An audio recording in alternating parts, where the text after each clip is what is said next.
کرام نے آپ صلی اللہ علیہ وسلم سے پوچھا کہ اللہ کے رسول اس کا سبب کیا تھا، تو آپ نے 3 باتیں ارشاد فرمائیں، جن میں سے ایک یہ تھی کہ جبریل امین نے آ کر یہ بد دعا کی تھی، بعود من ادرک رمضان فلم یغفر لہ، کہ وہ شخص ہلاک ہو جائے کہ جو رمضان کے مہینے کو پائے اور پھر بھی اللہ تعالیٰ سے اپنے گناہوں کو معاف نہ کروا سکے۔ تو اس مناسبت سے ہمیں اس بات کا التزام کرنا چاہیے کہ ہم اللہ تعالیٰ سے اپنے گناہوں کی معافی مانگیں، زیادہ سے زیادہ استغفار کریں۔ اللہ تعالیٰ کو وہ بندے بہت پسند ہیں کہ جو اس کی بارگاہ میں اپنے گناہوں کی معافی مانگتے ہیں۔ میں 2-3 آیات بینات اس حوالے سے آپ کے سامنے پڑھنا چاہتا ہوں۔ اللہ حکم الحاکمین نے ارشاد فرمایا وَاسْتَغْفِرُوا رَبَّكُمْ ثُمَّ تُوبُوا إِلَيْهِ إِنَّ رَبِّي رَحِيمٌ وَدُودٌ۔ اپنے رب سے استغفار کیا کرو، گناہوں کی معافی طلب کیا کرو، اس کی بارگاہ میں توبہ کیا کرو، یقیناً میرا پروردگار بڑا رحم کرنے والا اور بڑا پیار کرنے والا ہے۔ دوسرے مقام پہ اللہ تعالیٰ فرماتے ہیں قُلْ يَا عِبَادِيَ الَّذِينَ أَسْرَفُوا عَلَىٰ أَنفُسِهِمْ لَا تَقْنَطُوا مِن رَحْمَةِ اللَّهِ إِنَّ اللَّهَ يَغْفِرُ الذُّنُوبَ جَمِيعًا إِنَّهُ هُوَ الْغَفُورُ الرَّحِيمُ، کہ اے میرے پیارے پیغمبر علیہ السلام، جب میرے بندے آپ سے آ کر یہ کہتے ہیں کہ ہم نے بہت ہی زیادہ گناہ کیے ہیں، بڑی کثرت کے ساتھ اپنے رب کی بغاوتیں کی ہیں، ہم نے اپنی جانوں پر بڑے ظلم کیے ہیں، اور وہ بندے اپنی بخشش سے مایوس ہو چکے ہیں اور کہتے ہیں کہ آخر اللہ تعالیٰ ہمارے کس کس گناہ کو معاف کرے گا؟ کوئی 2 4 کوئی 8 10 کوئی 15 20 کوئی گنتی اور شمار کے اندر آئیں تو اللہ معاف کرے نا۔ ہم نے تو اتنے گناہ کیے ہیں، اتنے گناہ کیے ہیں، ہم سمجھتے ہیں کہ اب اللہ تعالیٰ ہمیں معاف ہی نہیں کرے گا۔ تو انہوں نے اللہ کے رسول سے آ کے یہ کہا تھا کہ اللہ کے نبی، ہم تو اپنی بخشش سے نا امید ہو چکے ہیں، اگر تو اسلام قبول کرنے کے بعد ہمارے گناہ معاف ہو جائیں گے تو ہم آپ کا دین قبول کرتے ہیں، اور اگر اللہ تعالیٰ نے ہمارے گناہوں کو معاف نہیں کرنا تو پھر اسلام قبول کرنے کا فائدہ کیا ہے؟ ویسے ہم یہ سمجھتے ہیں ہم نے بڑے بڑے گناہ کیے ہیں اور بڑی کثرت کے ساتھ کیے، کیسے معافی ملے گی؟ اللہ تعالیٰ نے فرمایا میرے پیغمبر میرے ان بندوں سے کہیے لا تقنطوا من رحمت اللہ، کہ وہ میری رحمت سے مایوس نہ ہو۔ اگر ان کے گناہ بہت زیادہ ہیں تو میری رحمت کا بھی تو کوئی ٹھکانہ نہیں ہے نا۔ فرمایا ان اللہ یغفر الذنوب جميعا، ان کو بتلاؤ میں تمہارے سارے کے سارے گناہوں پہ معافی کا قلم پھیر دوں گا۔ جن باتوں سے انسان کی زندگی کے پچھلے تمام گناہ معاف ہو جاتے ہیں ان میں سے ایک یہ ہے کہ کوئی غیر مسلم، کوئی کافر اسلام قبول کر لے۔ الاسلام یہدم ما کان قبلہ، اللہ کے رسول صلی اللہ علیہ وسلم نے فرمایا اسلام کی قبولیت کی وجہ سے پہلے سارے گناہ معاف ہو جاتے ہیں۔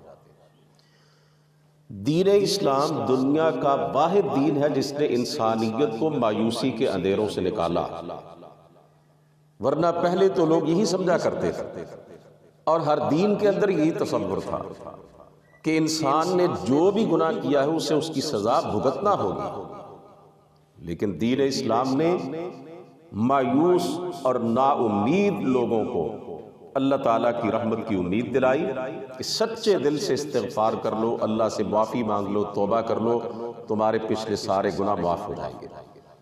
رسول کریم صلی اللہ علیہ وسلم نے فرمایا التائب من الذنب کمن لا ذنب لہ، گناہوں سے توبہ کرنے والا ایسے ہے جیسے اس نے سرے سے کوئی گناہ کیا ہی نہ۔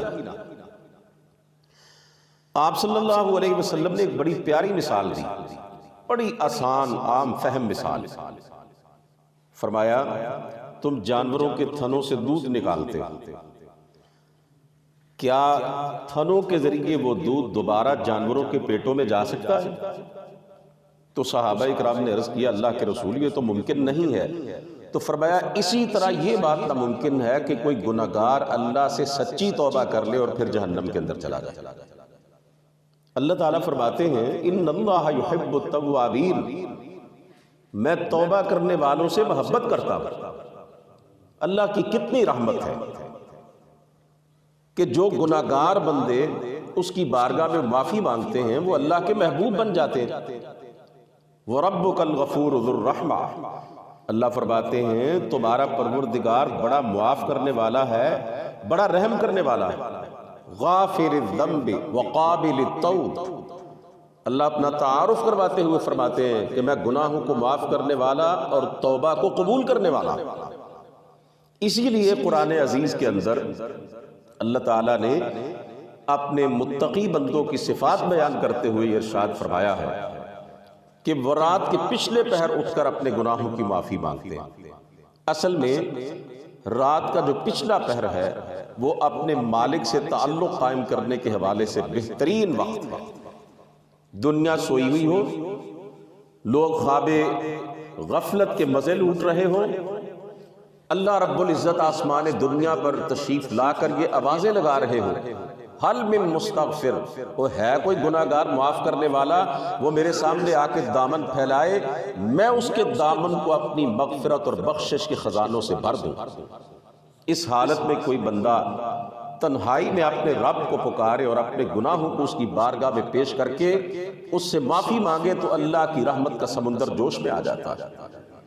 اللہ فرماتے ہیں والمستغفرین بالاسحار، میرے مومن متقی بندے راتوں کے پچھلے پہر اٹھ جاتے ہیں اور مجھ سے اپنے گناہوں کی معافی مانگتے ہیں۔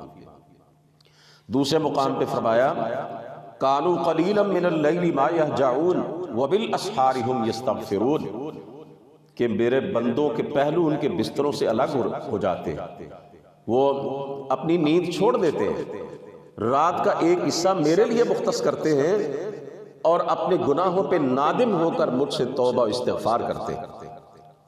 حضرت یعقوب علیہ السلام سے جب ان کے بیٹوں نے اپنی تقصیروں کی معافی چاہی، سارا واقعہ آپ کو معلوم ہے، حضرت یوسف علیہ السلام کے بھائیوں نے جو کچھ کیا، پھر وہ ساری باتیں منکشف ہوئیں اور وہ معافی مانگنے لگے تو کہنے لگے یا ابانا استغفر لنا ذنوبنا انا کنا خاطئین، اے ہمارے ابا جان اللہ تعالیٰ سے ہمارے گناہوں کی معافی طلب کیجئے، ہم نے آپ کے ساتھ اور اپنے بھائی یوسف کے ساتھ بڑی زیادتیاں کی ہیں، ہم اپنی خطاؤں کا اعتراف کرتے ہیں۔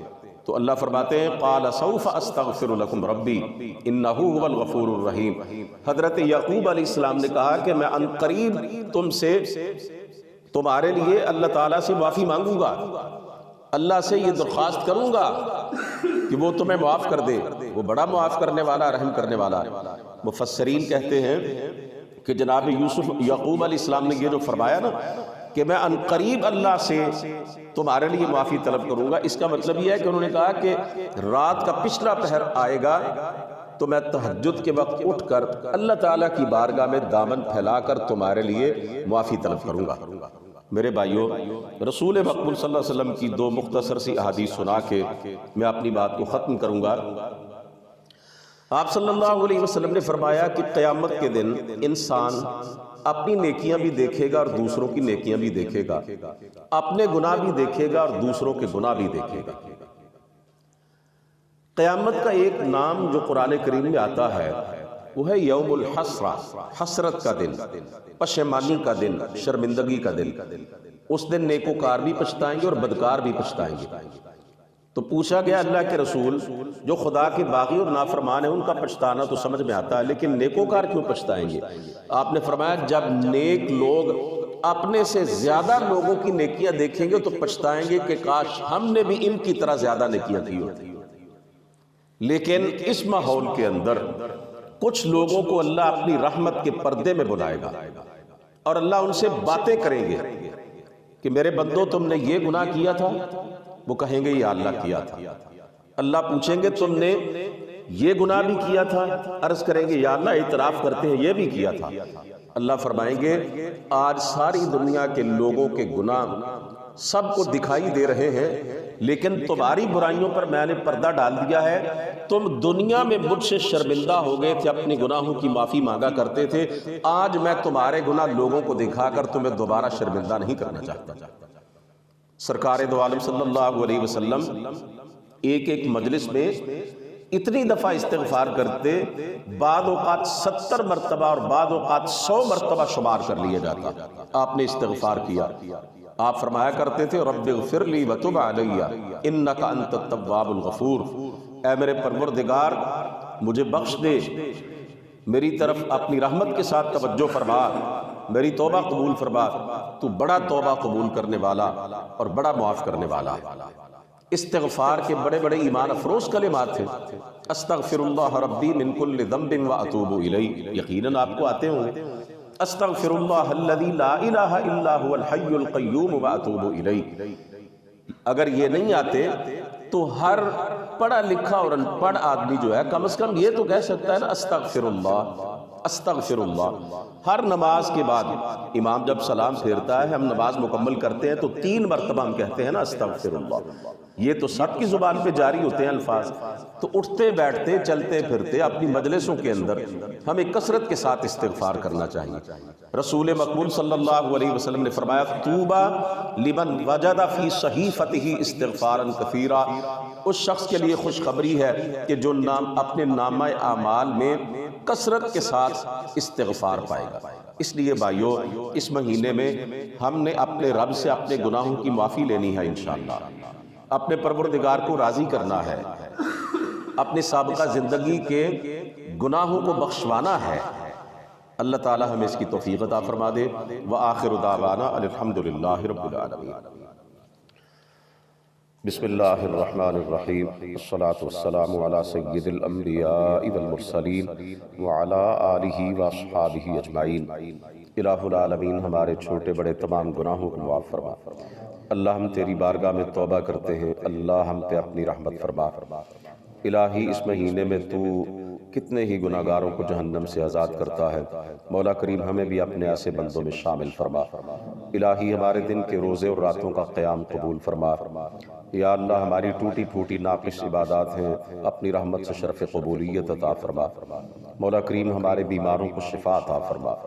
الہی یہ کرونا کی بیماری اللہ تو جانتا ہے کہ یہ کوئی مرض ہے یا سازش ہے، اللہ جو بھی ہے اس کا خاتمہ فرما دے۔ اللہ وطن عزیز پاکستان کو اور تمام بلاد اسلامیہ کو اس سے محفوظ فرما۔ یا رب العالمین یا ارحم الراحمین، ہمارے جو بڑے خاص طور پر ماں باپ دنیا سے جا چکے ہیں انہیں کروٹ کروٹ جنت الفردوس عطا فرما۔ مولا کریم ہمیں رزق حلال وافر عطا فرما، الہی لقمہ حرام سے محفوظ فرما، ہمارے گھروں میں اللہ اپنی رحمت اور برکتیں نازل فرما۔ اللہ ہم تیرے گھر میں بیٹھے ہیں، اللہ تیری رحمت کی امید لیے بیٹھے ہیں۔ الہ العالمین بڑا برکت والا یہ مہینہ ہم پہ سایہ فگن ہے، اللہ اس مہینے میں ہمیں اپنی رحمت سے محروم نہ کرنا، ہمارے دامنوں کو اپنی رحمت کے خزانوں سے بھر دینا۔ اللہ بن مانگے ہماری تمام ضروریات کو پورا فرما دینا، اپنے غیب کے خزانوں سے ہماری تمام حاجات کا انتظام فرما دینا۔ اللہ جب تک زندہ رہیں اپنے دین پہ قائم رکھنا، اللہ خاتمہ بالخیر فرمانا، خاتمہ بالایمان فرمانا۔ ربنا تقبل منا انک انت السمیع العلیم وتب علینا انک انت التواب الرحیم۔ وصلی اللہ تعالی علی النبی الامین وعلی آلہ واصحابہ اجمعین برحمتک یا ارحم الراحمین۔